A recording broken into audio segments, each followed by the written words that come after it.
Welcome. It does seem like people are still joining the webinar, so I'm going to give it just another few seconds here.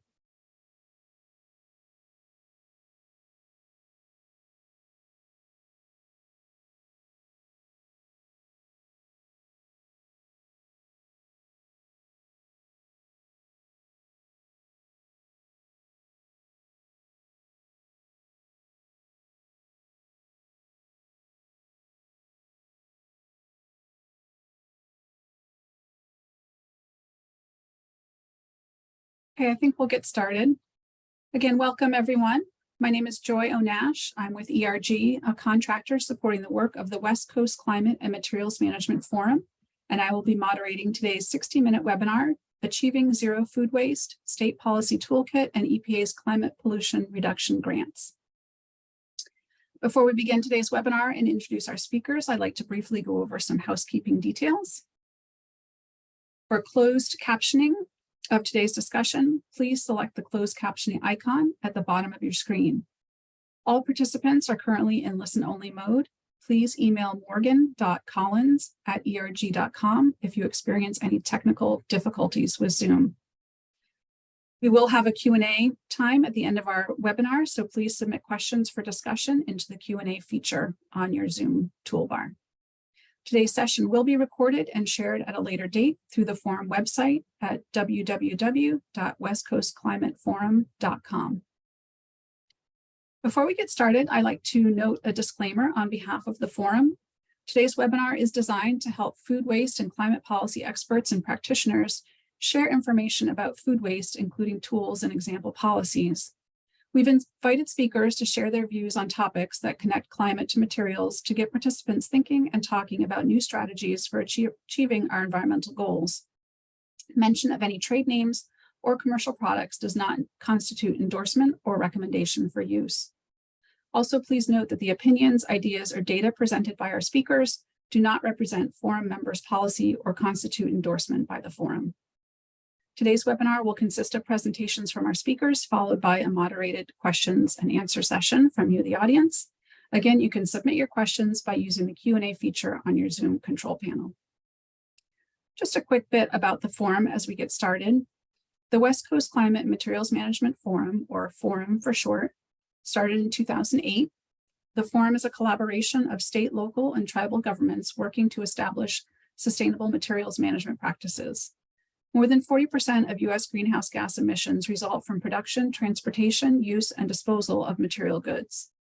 Materials management is an approach to using and reusing resources most efficiently and sustainably throughout their life cycle, which you see illustrated here. It seeks to minimize materials used and all associated environmental impacts, especially climate impacts. The forum's mission is to inspire, inform, and illustrate how communities can significantly reduce greenhouse gas emissions by improving the way they source, use, and recover materials. So let's get started. This is our agenda for today.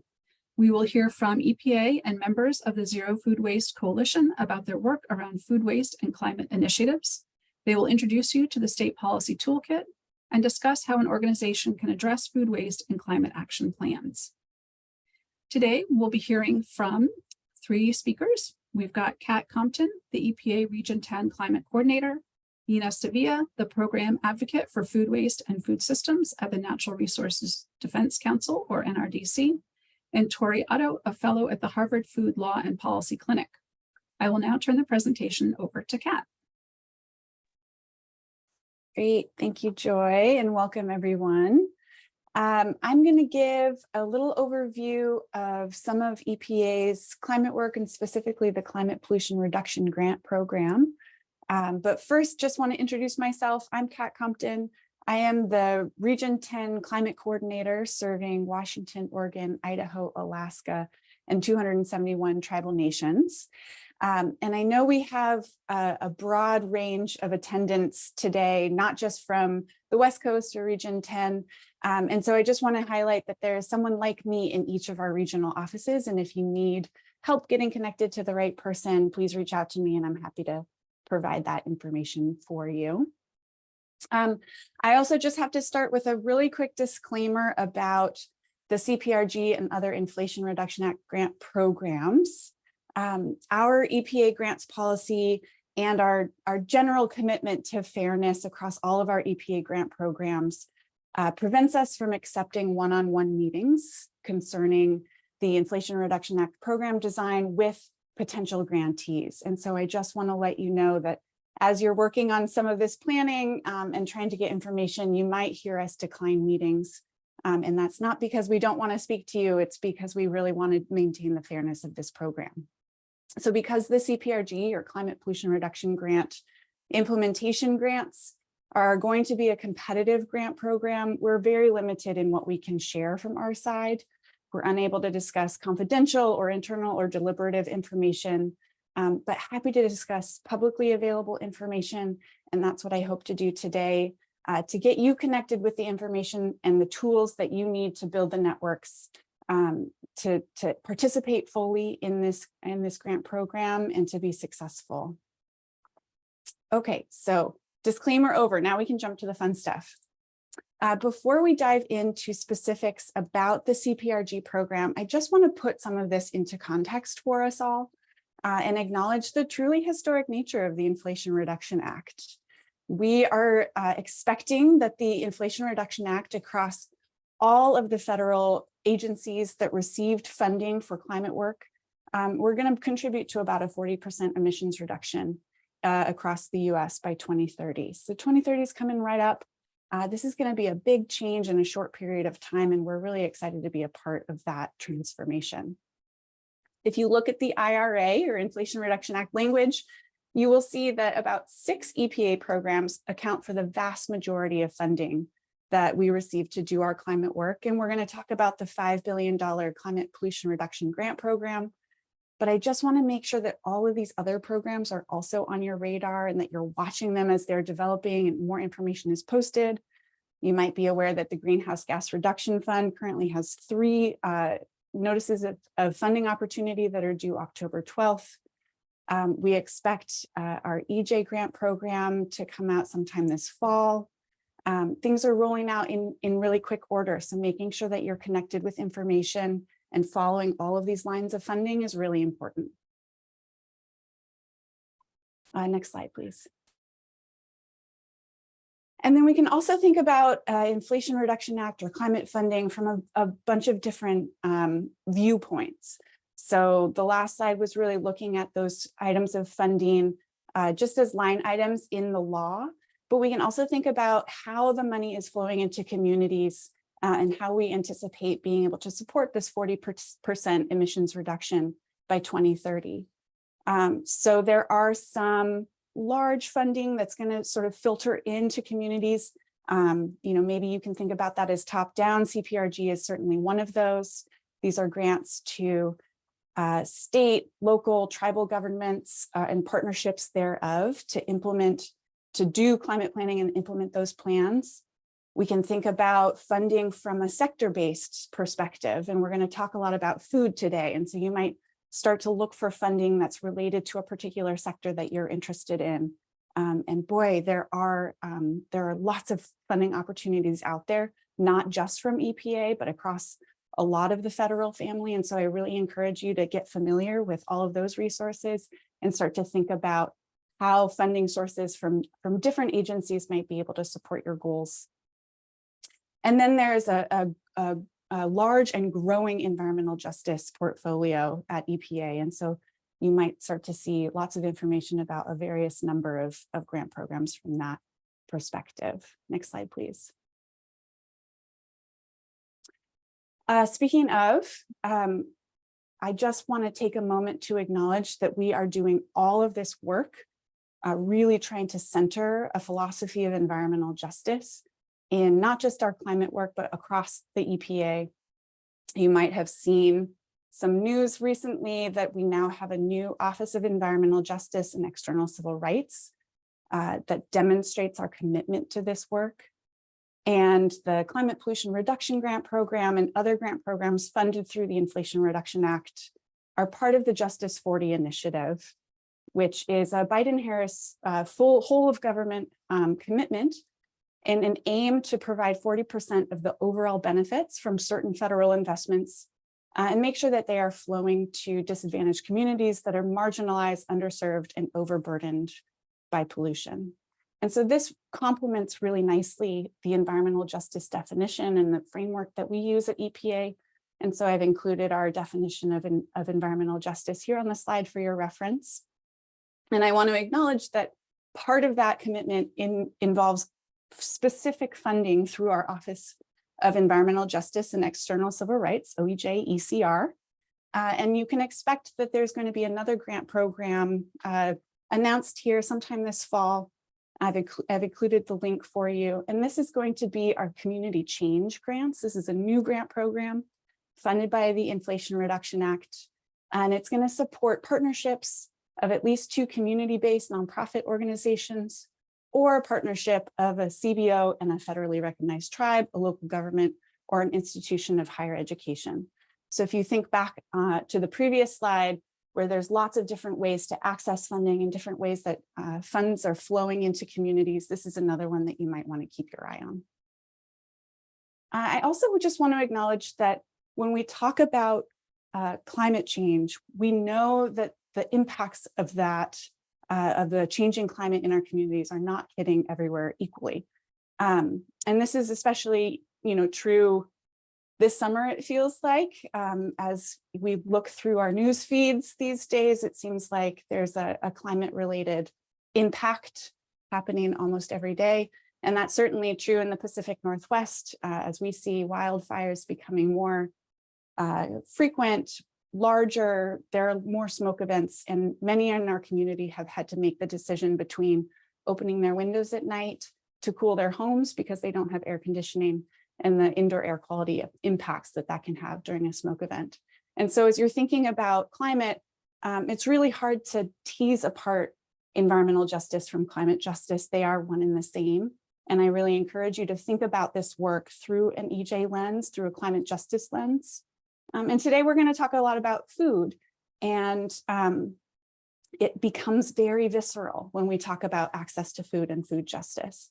And so just want to acknowledge that there are lots of impacts, real impacts in communities when we're talking about food waste reduction and food justice. We're going to talk about the climate aspect of that, but this is a broader conversation, and it really fits into our broader framework of environmental justice as more holistically.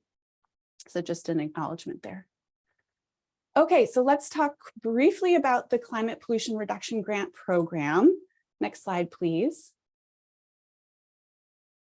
You may recall that this is a $5 billion investment from the Inflation Reduction Act. Right now, we are in phase 1, which is a $250 million non-competitive process to fund planning exercises nationally. And then we are going to shortly here move into phase 2, which is a $4.6 billion competitive implementation grant program to implement those plans.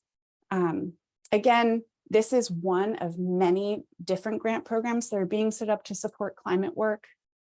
It's been really exciting to see this roll out into the world, because the framework here for planning and then implementation really meets all of these agencies or eligible applicants where they are in their planning process.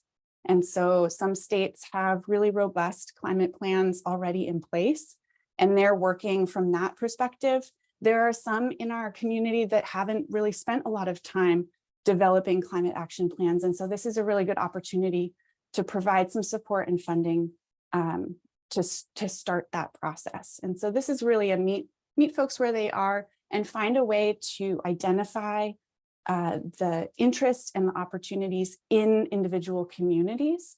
And so I expect that a lot of these plans could look really different depending on where you are across the country, what the local priorities are and the opportunities. Okay, next slide, please. Right now, like I said, we are in phase 1 of the CPRG process. If you go to our website, there will be a little orange box on the top right corner that says updates. There you can click in and see the list of everyone who is receiving a CPRG plan or planning grant and their award status. We are making awards of $3 million to states that opted into the program, $1 million awards to MSAs, metropolitan statistical areas. These are centered around large metropolitan areas and include the counties and other large cities in that area, so for regional plans. And then awards of varying sizes to tribes and intertribal consortia. And you will see that not everybody has been awarded yet. So this is really still a new process, a new program, but it's going to move really, really quickly because come March 1st of 2024, everybody is going to need to submit to EPA and publish publicly a priority climate action plan. And that is really important because next slide, those link into the phase 2 of this program, which is the CPRG implementation grants. So this is a lot of text. I recognize that, not best practice for PowerPoint presentations, but I really want this slide deck to be a reference deck for you. We'll make sure that it's available to you at the end of the presentation. You are obviously more than welcome to contact me if you have any questions, but really want to make sure that you have the right information at your fingertips. Okay, so 3 big categories of information I want you to be aware of for the CPRG implementation grants. The first is the timing. We're expecting that the notice of funding opportunity is going to be announced in September of 2023. So here we are at September 13th, so now-ish, any day. So please make sure that you're watching for announcements on the CPRG program. You can sign up for updates on the website and get a direct email once there are updates posted and the NOFO does go live. And what we're expecting is that because the CPRG program is this phased approach and one phase connects to the other, the applications will be due sometime after the priority climate action plans from the planning grants are due. So you could look or sort of expect an on or around April 1st application due date for the CPRG implementation grant applications.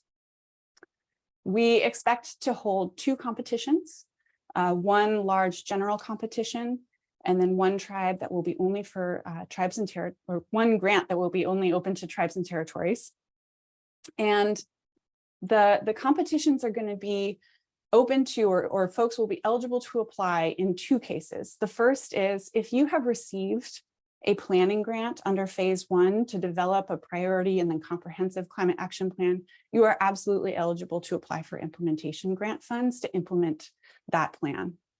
The second is, and this is where it gets a little bit complicated, and I'm going to ask for all of your help to make sure that we are communicating about who all is eligible for these planning grant or for the implementation grants, is that entities that didn't directly receive a planning grant but are covered under a planning process are eligible to apply for funds directly from EPA to implement the measures that are included in that priority climate action plan.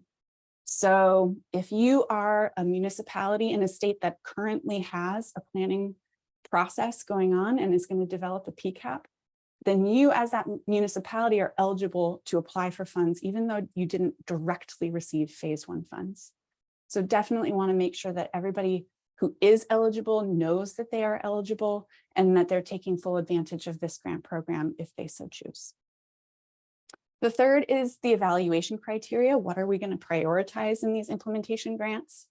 And we expect that overall greenhouse gas emissions and the reductions that we're able to achieve through implementation grant funds, as well as the benefits of those greenhouse gas reduction measures to low income and disadvantaged communities are going to be a high priority through this grant program. And so you'll recall that reflects both our commitment to helping to achieve this 40% emissions reduction by 2030 and our commitment to embedding and really working through an environmental justice lens as we do this work. We'll talk a little bit about, we're going to talk a lot about food today, but just want to also acknowledge that these grants are likely to award a wide variety of greenhouse gas reduction measures. And so I encourage you to think creatively and to think about what's going to achieve these 2 high priority issues for your community. Think about what sectors might need to be at the table, what avenues for greenhouse gas emissions reduction, and then the benefits, who will benefit from those actions as you think about your planning process. Next slide, please. All right, so CPRG is one of very many funding opportunities that are coming out now. The federal government is moving very quickly to publish all sorts of funding opportunities related to climate, funded through the Inflation Reduction Act. And so as part of a way to try to wrap our heads around all of this funding and how we might leverage them together, EPA hosted the Investing in America Climate Action Funding Fair. And you can visit our website and see the presentations that we hosted. These were conversations with other federal agencies, nonprofits, academia, to try to get a sense for, given a sector, what are the opportunities out there? What are the opportunities to start braiding funding together and leveraging funding opportunities from across the federal family to achieve our goals?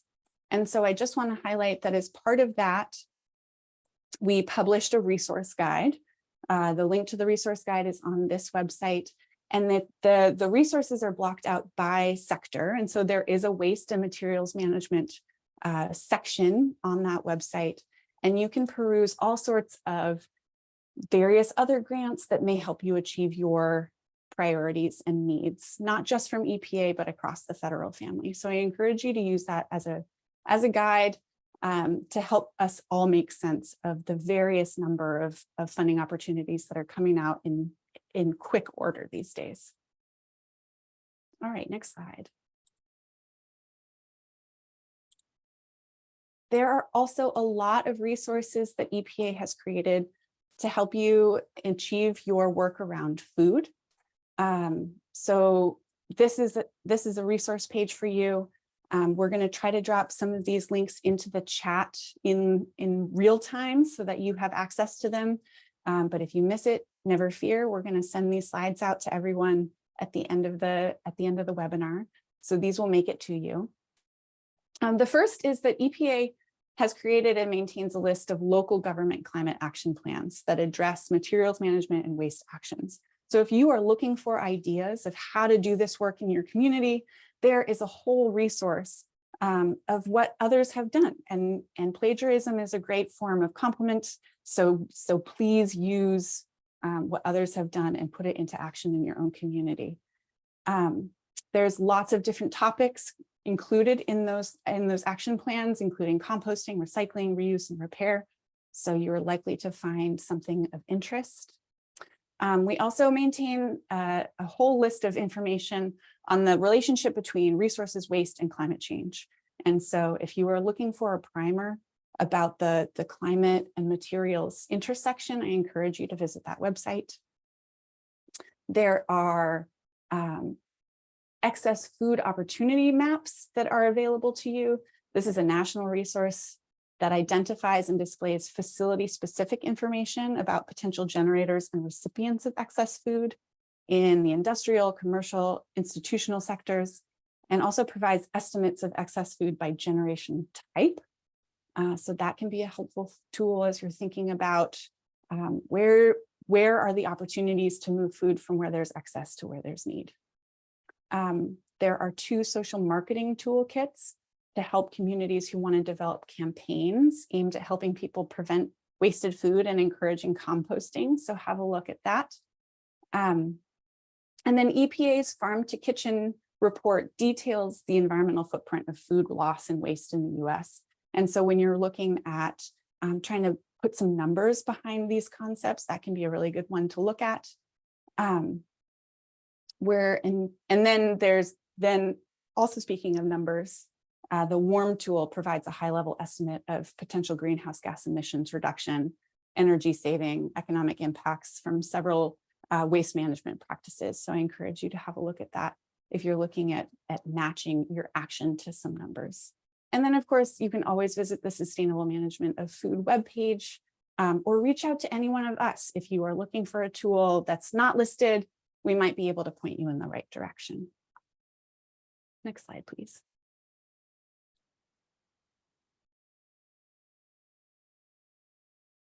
And then finally, I just want to briefly talk about these new Thriving Communities Technical Assistance Centers. This is a network of technical assistance centers that were funded this summer and are currently standing up. There's 16 TICTACs for short nationally, and 2 more competitions open to support technical assistance centers in EPA regions 1 and 8. And so if you would be a good fit to serve as a technical assistance center, I encourage you to look at those opportunities. These are organizations that are trying to address what we have heard time and again from communities, that trying to understand the funding landscape, not just from EPA, but across the federal family, can be really challenging. And so this is our attempt to try to address some of those challenges and reduce the burdens on communities that really need to see funding in their communities, but are struggling to access that funding. And so these Thriving Community Technical Assistance Centers are going to be able to support some grant writing assistance. They can even support, in some cases, help with managing the grants once funded. But right now, I think it's really important for you to know that they're also meant to serve as these funding matchmakers. So as we start to look at all of this list of funding coming from across the federal family, and in some cases, very robust state programs that also have climate funding available, these Thriving Community Technical Assistance Centers are going to be able to help do some of that funding matchmaking, pairing eligible entities with the right and appropriate funding opportunities, and then providing support as those organizations actually apply for funding, get the funding, and then manage it in their communities. So I just want to make sure that everyone is well aware of these. This is a great opportunity for you to connect with your local TICTAC. In Region 10, there's 2. It's the University of Washington and the Willamette Partnership based out of Portland, Oregon. You can find the full list on our website. So reach out, and help the technical assistance centers be able to network in with your networks so that they can connect the communities that need funding most with the funding that is available and coming out in rapid order. Okay, next slide. Just really briefly, I think we're going to address questions at the end of the webinar. So hold your questions or type them into the Q&A box. We'll have a look at them as we continue the presentation. Want to make sure that you have my email address. If you're interested in connecting with me, I can help connect you to the right people in different EPA regions, or can help connect you with the local CPRG planners in your region to make sure that you're part of that network. And then I look forward to the discussion at the end of the webinar. So with that, I'll turn it over to Nina. Thanks, Kat. And you can next, great. Well, hi, everyone. Thank you for taking the time to be here today. My name is Nina, and I am on the food waste team at NRDC, which is a national environmental nonprofit. And I'm also here representing the Zero Food Waste Coalition with my colleague, Tori. So if you could go to the next slide. I just wanted to share really quickly a little bit more about the Zero Food Waste Coalition. So we launched this spring, and it represents a formalization of the partnership between NRDC, Tori's organization, the Harvard Food Law and Policy Clinic, WWF, and ReFed.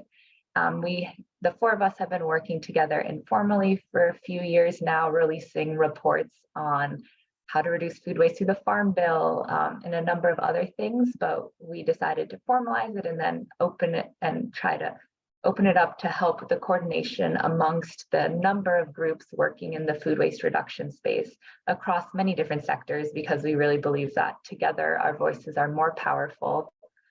So our main goals as a coalition are to advocate for policies that address the climate crisis, improve equity, and increase access to healthy food by reducing food waste and advancing food recovery efforts. We also hope to offer a central source of information, resources, and toolkits to enable folks and communities and organizations to reduce food waste themselves, and just increase the visibility and diversity of organizations and leaders in this space. So our coalition membership is quite broad. It's made up of nonprofit organizations, food businesses, local governments, other nonprofits. So if you're interested in joining or learning more, our email is on the slide. It's zfwcoalition@gmail.com, and our website's also there. So please feel free to reach out with any questions. You could go to the next slide, please. All right, now transitioning into talking a little bit more about the nexus of food waste and climate, just to set the table for the rest of our presentation. So if you could go to the next slide, please.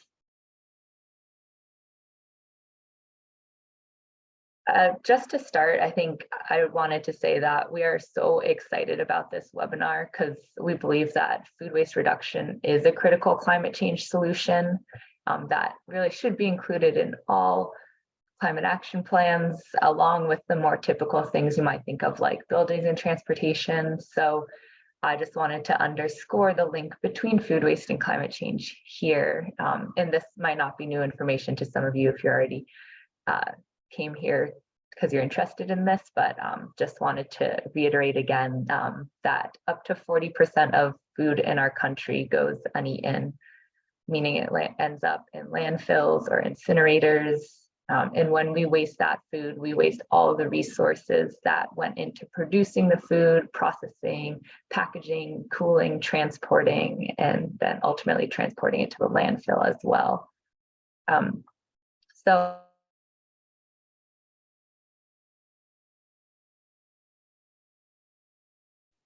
the food we waste represents 20% of all the fresh water use in our country. It also represents about 16% of all the cropland that's used to grow food. So 16% of that land is used to grow food that ultimately ends up in the landfill. And wasted food is the single largest item going into our landfills. And that food generates greenhouse gas emissions at every step of the way, from production to processing, and then ultimately when it decomposes in landfills. So properly managing excess food will help reduce greenhouse gas emissions. And then really quick, I just wanted to highlight where you might be wondering where the most food waste happens. And the largest generating sector of food waste in our country is actually our homes in the residential sector. I know before I dug into the numbers, I thought maybe it was like farms or restaurants, but it actually is our homes. And this is where I think it's so important that we all have a part to play in our homes, but also because in the US, waste is managed on the municipal level. So if you're in the municipal government or even state government, this is like a really big thing that you can do to help. So if we could go to the next slide. I just wanted to share a little more data on the links between climate change and food waste. And this is one of my favorite charts from Project Drawdown, which is a nonprofit that evaluates climate change solutions. If you could just click once more. I think there's an animation on the slide. Yeah, okay. So this big circle represents the possible interventions in the scenarios that Project Drawdown ran. And the green section is the food and ag-related ones. So you can see that reducing food waste is a big chunk of that.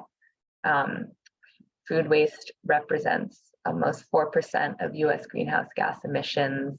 And in the two scenarios that Project Drawdown ran, reducing food waste ranked at the top of the most impactful interventions to address climate change. So with that, I'm going to pass it on to Tori to talk a little bit more about the tools and resources that we have. All right, thank you, Nina. So as Nina said, I'm Tori. I'm with the Harvard Law School Food Law and Policy Clinic. And we are one of the founding members of the Zero Food Waste Coalition, along with NRDC and WWF and ReFed. And at the clinic, if you're not familiar with the law school clinic setup, we work with partner organizations and communities on a number of food system issues, including food waste, while at the same time educating students on the practice of food law and policy. So I'm here to talk about how climate action plans can include food waste solutions and policies, while specifically kind of talking through this resource that the coalition put out just a couple of months ago, which is Achieving Zero Food Waste, State Policy Toolkit. So flagging, it's a resource that's available to you. I'll walk through some of the food waste policies in the rest of this presentation that could be included in climate action plans, but the toolkit will have a lot more information kind of than I can talk through here in 20 minutes.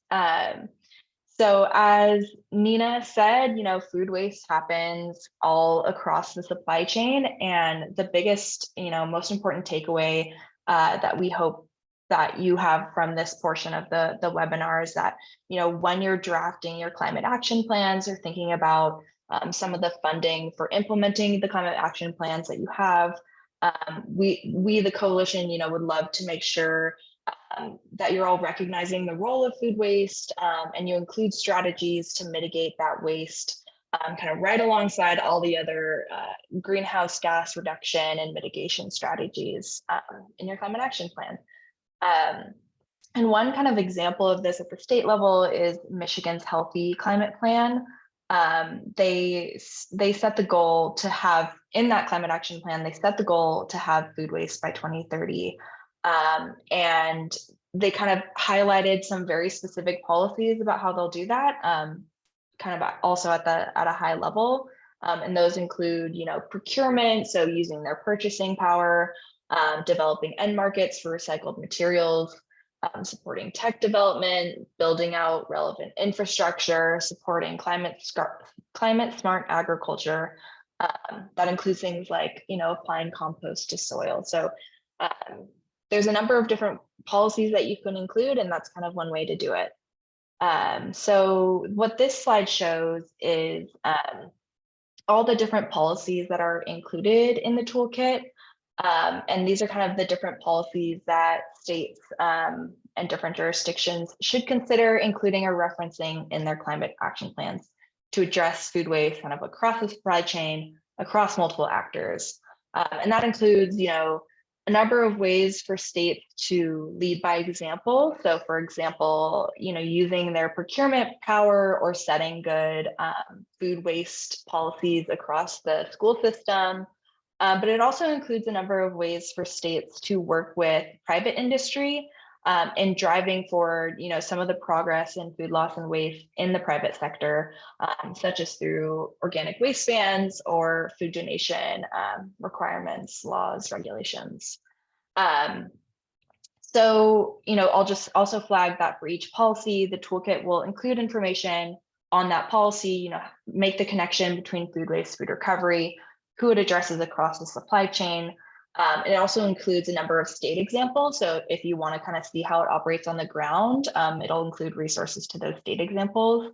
And then we also have model legislation included for each of the policies that, could be adapted for the state level. But today I'm just going to talk through a few of these policies. So I'll talk through organic waste bans and food donation requirements, compost permitting and procurement, kind of K through 12 school policies, and other government support. So next slide, please. All right, so organic waste bans and food donation requirements. So at the highest level, what this policy category generally refers to is at the state level, having a ban on sending food waste to landfill or requiring certain generators to donate any of their wholesome surplus food, as opposed to, going with the status quo and throwing it in the garbage. And they kind of operate by starting with the largest generators of surplus food and food waste, and slowly phasing in other food businesses and organizations to the ban or the donation requirements. So one of the great things about kind of organic waste bans and food donation requirements is this is one of the opportunities for government jurisdictions to kind of work with the private industry. So work with the food sector. And it really requires those generators to think about their own internal practices, kind of all across the supply chain. It interrupts the status quo, makes them start thinking about how they can prevent food waste, and otherwise like manage food in accordance with the food recovery hierarchy. So preventing food waste, donating what food you can, and otherwise, instead of sending your excess food or true food waste to landfill, you're sending it to something like a composting facility. And so the best policies that we see here will start by kind of evaluating the capacity across the state or whatever the relevant jurisdiction is. For food recovery, infrastructure, capacity, as well as kind of the same for organic waste processing. They'll build out the infrastructure gaps where they exist. So that might be funding either like a composting facility or an anaerobic digestion facility, or updating technology at existing facilities so that those facilities can accept something like food waste that has just a higher water content, and some facilities don't have the tech to be able to kind of process it in a way that works.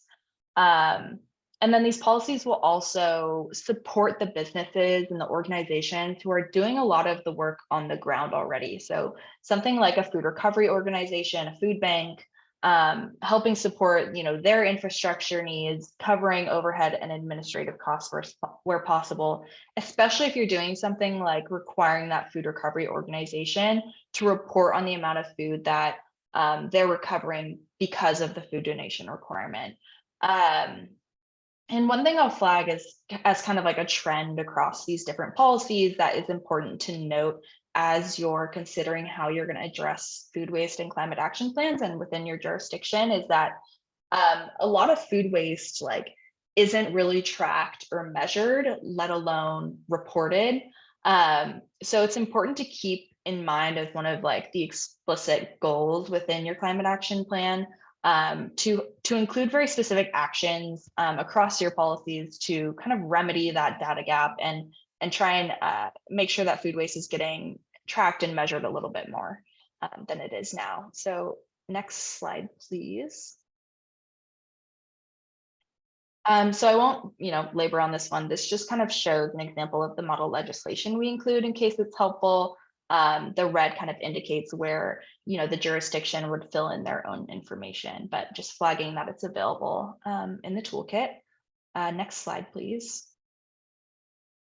So the next category of policies that I'll talk about is around composting, which includes two separate policies that we just kind of put together here. The first is permitting and zoning around composting and anaerobic digestion facilities.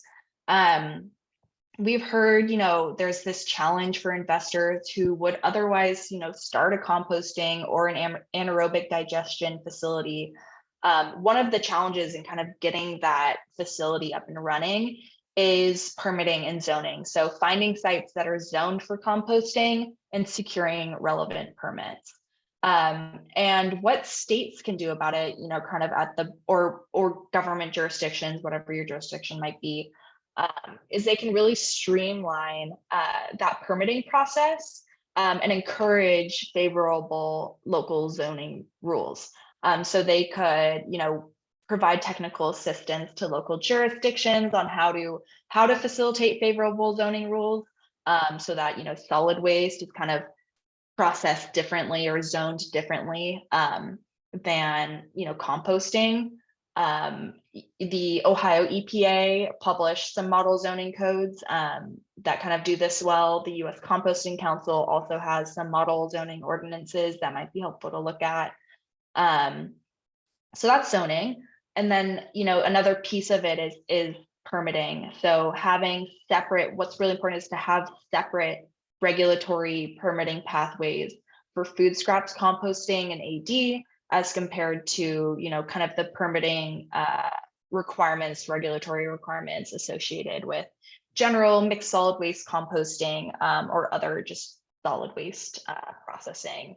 And it's really important to kind of account for all the differences between these facilities to make sure, that composting is a readily available solution within the state. So that's doing things like exempting small scale facilities like community gardens from having to get all sorts of permitting requirements. So at the end, this is kind of just about making it more streamlined for processing facilities to operate when people are choosing to send their food waste to those facilities, as opposed to sending them to landfill, where they'll just kind of decompose and emit all the greenhouse gas emissions that we're trying to eliminate. So the second category of composting here is compost procurement. And so, the purpose of this kind of policy is to develop compost end markets to again support that shift away from sending food to landfill. So this is one of the opportunities for the state to kind of lead by example when it comes to using their purchasing power. And so the best policy here is to set some like compost procurement targets, provide some educational resources, outline all the uses when the state will use their purchasing power for things like compost. So whether that's construction projects or landscaping projects, whatever it may be, there are some resources online that are within the toolkit that kind of outline all these best uses. And then the best policies will also, set a standard for that compost quality and ask the regulators or require the regulators who are doing this kind of purchasing to prioritize that compost that is derived from food scraps. So then next slide, please.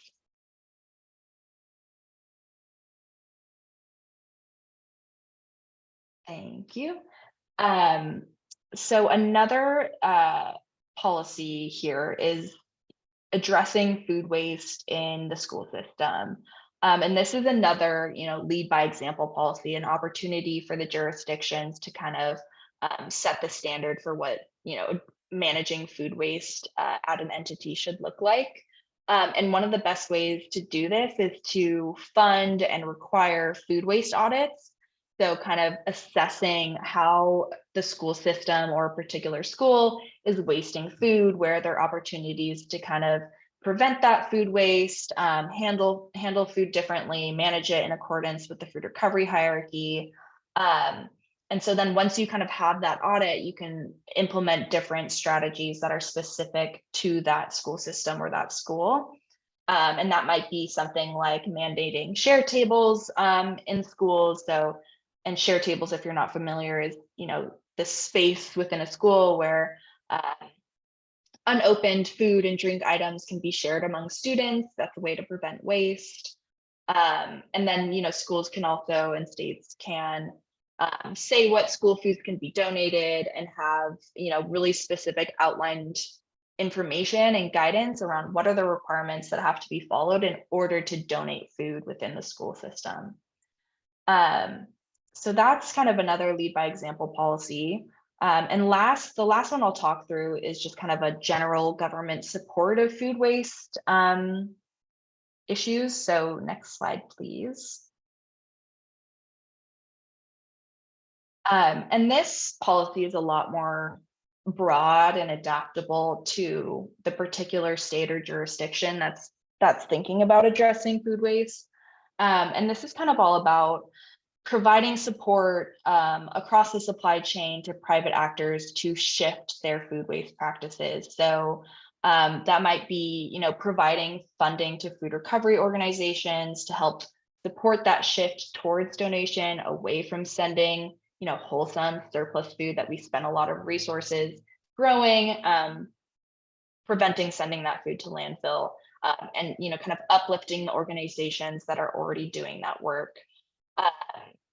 This might also look like building out infrastructure for composting and AD that I kind of talked about earlier. So providing some of that funding if it's available, as well as, helping support research, tech development for things like upcycling food scraps. So taking what food that might otherwise have been waste and creating new human food products, or recycling those food scraps into something like an animal feed. So Nina, I'll hand it back to you to quickly talk through our resources. But thanks. Thanks, and I'll be super brief so we have plenty of time for Q&A. We just wanted to highlight a couple additional resources that could help support this work. The first is a toolkit from our friends at Environmental Law Institute on incorporating food waste in municipal climate action plans. There's a ton of examples of how folks have already done this in this toolkit. I know Kat shared a link where EPA has some examples too, so those two I think are awesome resources.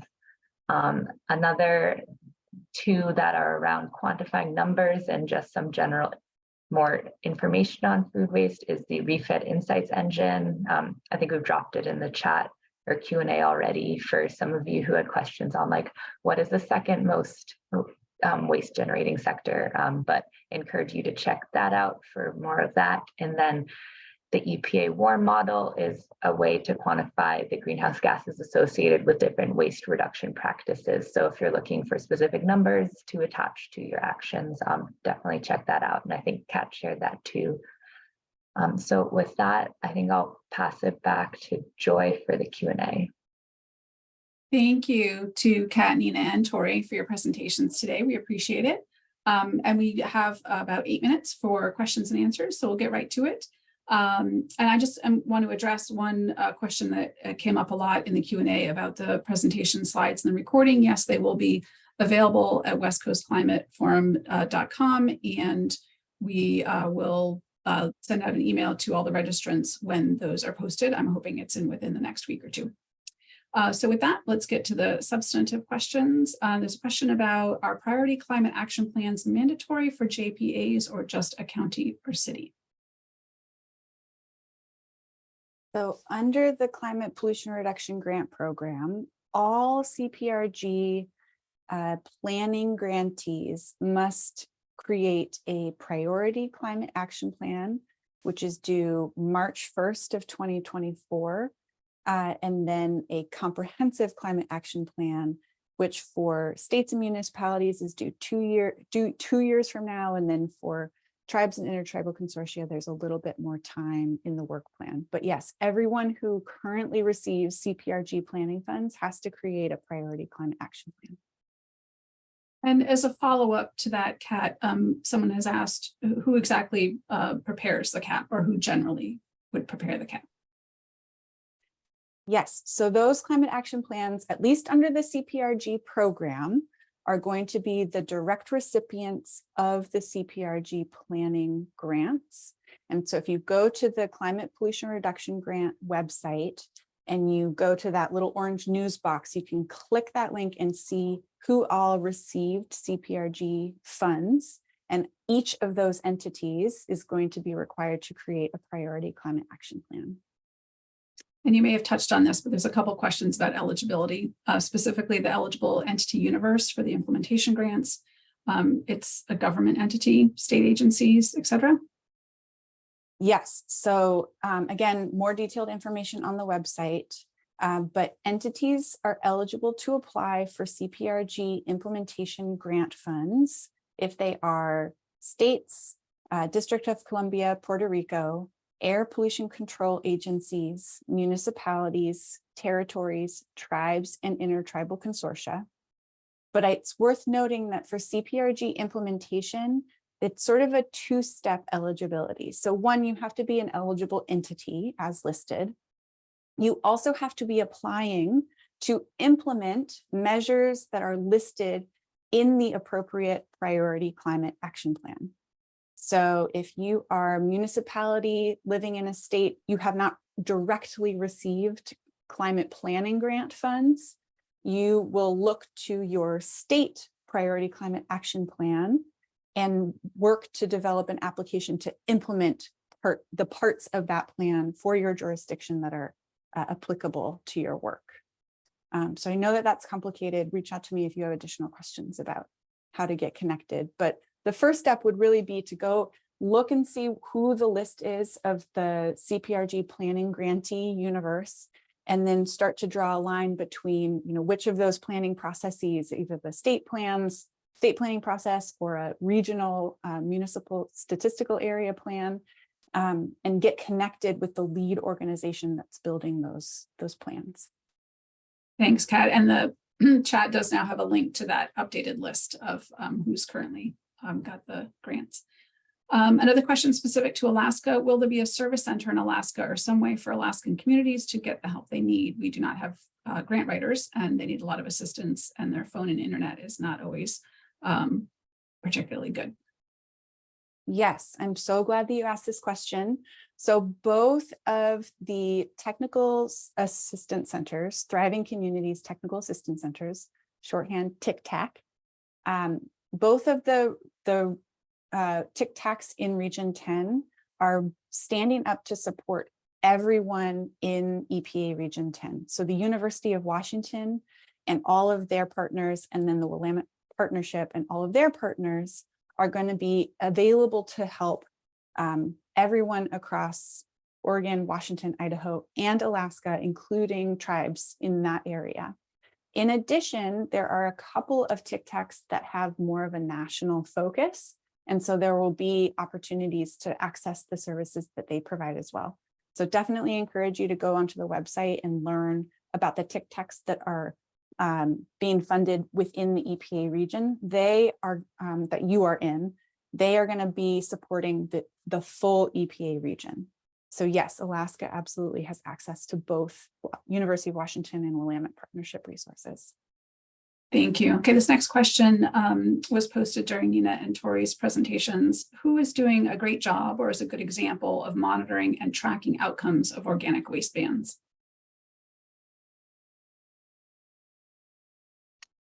I'm not sure that I know of any one particular entities that like tracking across a number of different waste bans, except for, at the Food Law and Policy Clinic, we do kind of look at the different the different policies that are out there and how they're structured, but not so much comparing the actual like successes. I'd suggest reaching out to probably, I imagine it's probably state by state, and the states that have food donation requirements or organic waste bans that do some of that general tracking and reporting. Yeah, just to add on really quick, some of the states that have had organic waste bans for the longest time now include Massachusetts and Vermont, and they have some data on outcomes from what they've been tracking. So I would encourage you to look at their websites. And then California just is starting a big thing under SB 1383 around mitigating climate pollution and organic waste. So I think we'll see some data from that over the next few years too. Okay, we've got time for one last question. And please note, folks, that the emails for our presenters are all on the screen right now. So if you did not get your question answered, you can reach out to them following the webinar. Have you thought about banning food waste from incinerators as well? It's a very important EJ climate justice concept, especially around methane emissions and other key pollutants. Yeah, I totally agree. I think that that should be included in any of your climate action plans when you're thinking about banning food waste from landfills. I think that's also naturally kind of built into food donation requirements, where you're requiring certain businesses to donate their food. Then if they're donating their wholesome surplus food, then they're not kind of getting to the rest of the downstream ways of managing food. Another way that we kind of see this built into laws is requiring those businesses to manage their food in accordance with the food recovery hierarchy. So that would kind of lump in landfills along with incinerators. Thank you. Well, with that, we've come to the end of our time, and we greatly appreciate everyone for taking the time today to join us for our presentation. And again, thank you very much to our presenters. The materials will be available sent out to all registrants and available on the West Coast Climate and Materials Management Forum website. So thank you everybody for joining us and have a good rest of your day.